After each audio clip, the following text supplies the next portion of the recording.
Assalamualaikum warahmatullahi wabarakatuh. Pada kesempatan kali ini saya akan memaparkan materi perpajakan 1 tentang bagaimana perhitungan PPh pasal 21 atas bonus, THR, dan rapel.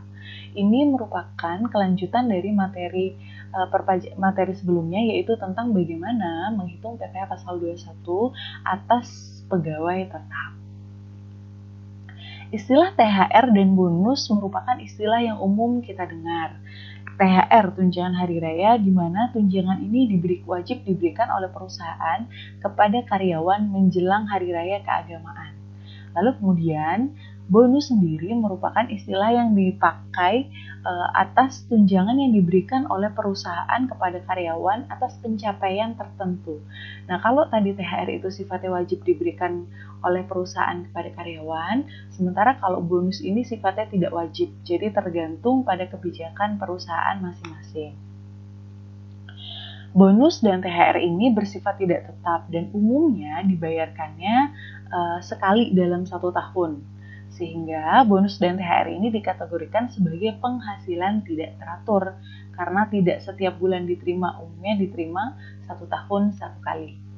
Lalu kemudian bagaimana perhitungan PPh pasal 21-nya? Apakah sama dengan perhitungan PPh pasal 21 atas pegawai tetap yang sebelumnya kita sudah pelajari? Nah, cara menghitung PPh pasal 21 atas penghasilan tidak teratur ini ada beberapa tahapan yang harus dilakukan. Tahapan yang pertama adalah kita harus menghitung dulu PPh pasal 21 atas penghasilan teratur yang disetahunkan tanpa ditambah penghasilan tidak teratur. Jadi pada item nomor 1 ini cara menghitungnya sama dengan yang sudah kita pelajari sebelumnya, yaitu bagaimana cara menghitung PPh pasal 21 atas pegawai tetap. Tetapi ini hanya untuk gaji saja, belum ditambah bonus dan THR. Selanjutnya, tahapan yang kedua adalah setelah kita dapat angka nomor 1, maka yang kedua harus kita lakukan adalah kita hitung kembali PPh pasal 21 atas penghasilan teratur yang disetahunkan ditambah dengan penghasilan tidak teraturnya, ditambah dengan bonus atau THR-nya. Lalu kemudian tahapan ketiga adalah untuk mencari PPh pasal 21 atas bonus dan THR, kita cari selisih antara perhitungan nomor 1 dan nomor 2. Angka tersebut adalah merupakan angka PPh pasal 21 atas bonus dan THR. Kita langsung saja kepada contoh soal. Contoh soal ini adalah Pak Cahyo bekerja pada PT Aman Sejahtera dengan gaji bulanan 6.500.000. Dari gaji 6.500.000 ini, Pak Cahyo setiap bulan dipotong iuran pensiun yang dia bayar sendiri sebesar 200.000. Lalu kemudian, Pak Cahyo ini berstatus sudah menikah tetapi belum mempunyai anak, berarti status PTKP-nya adalah K0. Atas pencapaian target di bidang marketing, Pak Cahyo mendapatkan bonus dari PT Aman Sejahtera sebesar 20 juta yang dibayarkan pada bulan September 2019. Kalau tadi gaji dibayarkan bulanan, sementara bonusnya ini dibayarkannya 1 tahun 1 kali. Kebetulan dibayarkannya pada bulan September. Nah, sekarang yang harus kita lakukan adalah hitung berapa PPh pasal 21 atas gaji dan bonus yang dibayarkan kepada Pak Cahyo pada bulan September. Oke, pertama kita hitung dulu PPh pasal 21 atas gaji bulan September. Cari dulu penghasilan brutonya 6.500.000. Lalu kemudian kurangi dengan komponennya. Ada pengurangan biaya jabatan 5% dikali penghasilan bruto. Lalu kemudian ada pengurangan iuran pensiun 200.000. Sehingga total pengurangannya adalah 525.000. Penghasilan netonya 5.975.000. Cari penghasilan neto selama 1 tahun dengan cara dikali 12 sehingga penghasilan neto 1 tahun menjadi 71.700.000. Kurangi dengan penghasilan tidak kena pajak. Karena tadi statusnya Pak Cahyo itu sudah menikah tapi belum punya anak, berarti K0. Maka penghasilan kena pajaknya adalah 71.700 dikurangi dengan 58.500.000. Sehingga penghasilan kena pajak selama 1 tahunnya adalah 13.200.000. Ini tidak perlu dilakukan pembulatan karena memang tidak ada angka ratusan di belakangnya. Nah, kalau sudah dapat angka ini, yang harus kita lakukan adalah kalikan dengan tarif PPh pasal 17. Karena nilainya kurang dari 50 juta berarti hanya kena satu tarif, yaitu 5%. Maka kalikan 5% dikali 13.200.000 adalah 660.000. Itu PPh pasal 21 selama 1 tahun. Lalu kemudian berapa PPh pasal 21 untuk gajinya atau PPh pasal 21 bulanannya, tinggal dibagi 12. 660.000 dibagi 12 sehingga PPh pasal 21 atas gaji bulanannya sebesar 55.000. Ini tahapan yang pertama. Lalu selanjutnya kita cari PPh pasal 21 atas bonusnya. Karena bonus tadi dibayarkan di 1 tahun 1 kali, maka kita cara mencarinya gajinya itu harus disetahunkan dulu dengan cara dikali 12. Gaji dikali 12 78 juta. Lalu tambahkan bonusnya 20 juta, sehingga total penghasilan bruto selama 1 tahunnya adalah 98 juta. Lalu kemudian komponen pengurang, 5% dikali penghasilan bruto adalah 4.900.000. Lalu kemudian iuran pensiunnya, tadi kan sebulan 200.000. Karena kita cari penghasilan selama 1 tahun berarti harus dikali 12. Sehingga komponen pengurangnya adalah 7.300.000. Penghasilan neto selama 1 tahun atas gaji dan bonus menjadi 90.700.000. Kurangi dengan PTKPK 0 menjadi 58.500.000. Sehingga penghasilan kena pajaknya adalah 32.200.000. Atas PPh pasal 21 atas gaji dan bonus sebesar 1.610.000. Ini adalah PPh pasal 21 atas gaji dan bonus selama 1 tahun.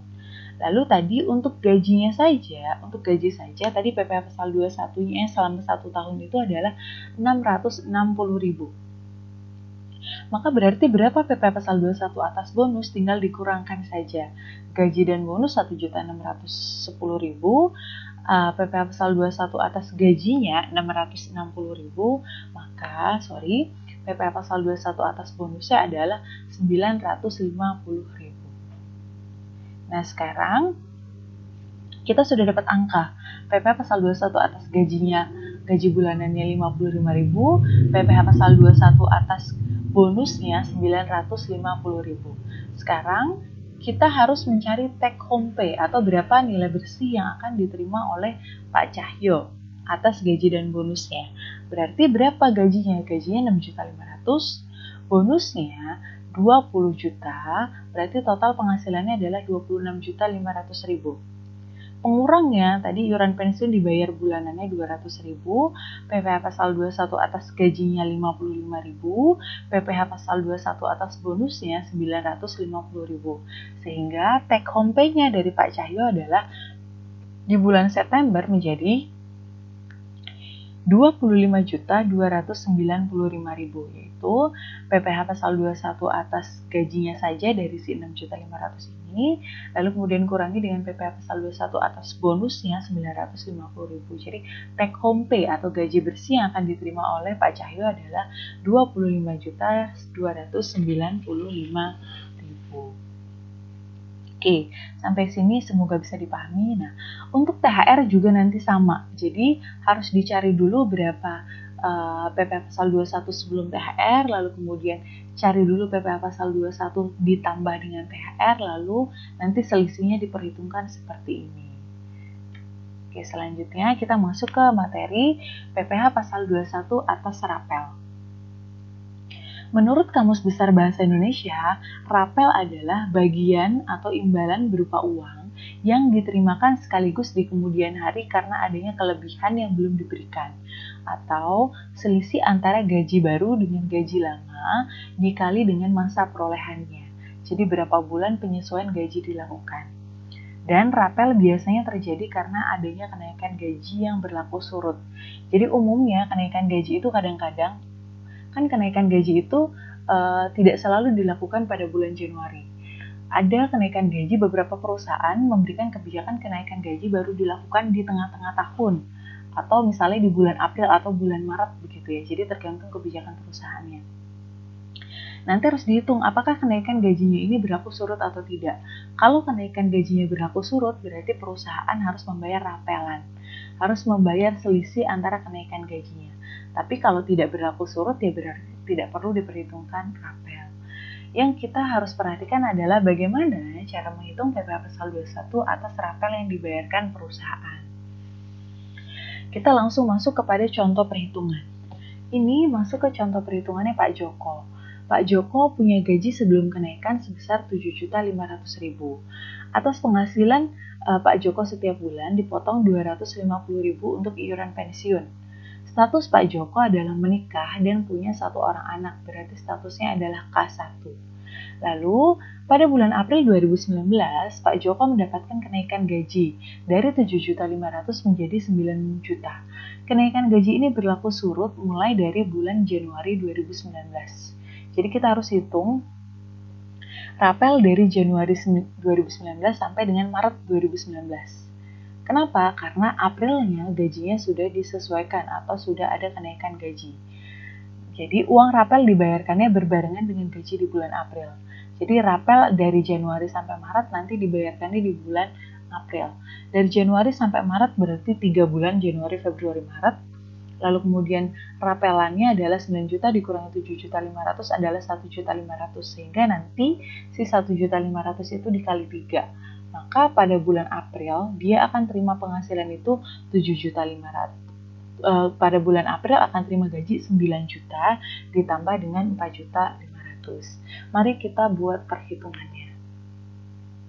Yang pertama harus kita lakukan adalah kita hitung dulu berapa PPh pasal 21 yang sudah dipotong dari bulan Januari sampai dengan Maret. Pada bulan Januari sampai dengan Maret, gajinya tadi masih pakai gaji lama, 7.500.000. Ada pengurangan biaya jabatan dan iuran pensiun, lalu kemudian penghasilan tidak kena pajaknya adalah K1 63 juta, maka nanti dapat angka PPh pasal 21 untuk 1 tahunnya adalah 975.000. Dibagi 12 untuk mencari PPh pasal 21 bulanannya yaitu 81.250. Artinya, di bulan Januari sampai dengan Maret telah dipotong dari gaji PPh pasal 21 sebesar 81.250. Sementara kita harus hitung nih, dari Januari sampai dengan Maret itu 3 bulan, berarti yang sudah dipotong adalah 3 dikali 81.250. Sehingga PPh pasal 21 yang sudah dipotong adalah 243.750. Selanjutnya, kita cari berapa perhitungan PPh pasal 21 atas gaji bulan April yang sudah pakai gaji yang baru. Gajinya 9 juta, lalu kemudian kurangi dengan komponen pengurangnya 700.000, penghasilan netonya disetahunkan menjadi 99.600.000, kurangi dengan PTKP K1 63 juta, maka penghasilan kena pajaknya menjadi 36.600.000. Kalikan dengan 5% dari tarif PPh pasal 17-nya menjadi 1.830.000. Ini adalah PPh pasal 21 selama 1 tahun. Karena gaji April dibayarkan bulanan, berarti tinggal dibagi 12. Maka PPh pasal 21 untuk bulan April adalah 152.500 rupiah. Ini untuk gaji bulan April. Nah, tadi di bulan April, si Pak Joko ini akan terima gaji plus rapel. Maka kita harus hitung berapa take home pay yang akan diterima oleh si Pak Joko. Yang pertama harus kita hitung adalah di bulan Januari sampai dengan Maret, kalau seandainya gajinya disesuaikan menjadi 9 juta, berarti kita harus hitung PPh pasal 21 yang seharusnya. 3 bulan dikali 152.500, 457.500 dikurangi dengan PPh pasal 21 yang sudah kita bayar tadi ini. Dikurangi dengan 243.750. Dikurangi dengan 243.750, maka PPh pasal 21 atas rapel yang dibayar di bulan April adalah sebesar 213.750. Maka take home pay untuk bulan April adalah gajinya 9 juta ditambah dengan rapelnya 4.500, total penghasilan di bulan April adalah 13.500.000. Pengurangnya setiap bulan tadi dipotong iuran pensiun 250.000, lalu kemudian dikurangi dengan PPh pasal 21 atas gaji Di bulan April 152.500, lalu dikurangi dengan PP pasal 21 atas rapel yang masih harus dibayar, yaitu 213.750. Sehingga take home pay dari Pak Joko, maaf ini bukan Pak Cahyo tapi Pak Joko, sebesar 12.883.750. Itu adalah gaji bersih yang diterima oleh Pak Joko atas gaji dan rapel.